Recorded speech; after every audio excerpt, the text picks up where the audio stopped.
আপনার পছন্দের 5 জনের তালিকায় কাদেরকে রাখবেন? প্রথমে হচ্ছে মানে যে কোনো 5 জন। হুম। আমার ছেলে আপনার ছেলে, মুসাব, হুম, আমার আম্মু, আপনার আম্মু, আমার মেজ বোন, মেজো বোন, তারপর হচ্ছে আর দুজন। আমার ছোট ভাই, আপনার ছোট ভাই।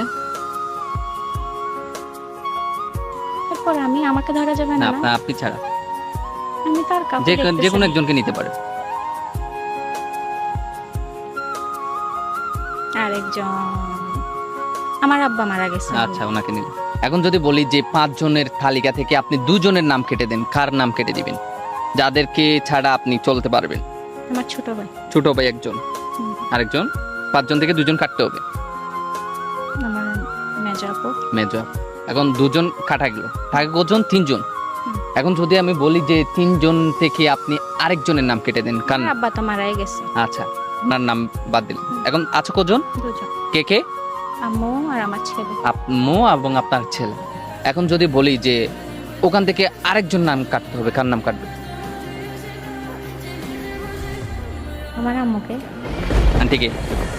আচ্ছা কারণ আমি ছাড়া আম্মুর অনেক সন্তান আছে, আচ্ছা। কিন্তু আমার ছেলের তো আমি ছাড়া আর কোনো মা নেই। আচ্ছা, এখন মনে করেন যে আন্টিকে খাটলে, এখন যদি বলি আপনার ছেলেকে খাটতে হবে, আপনি পারবেন?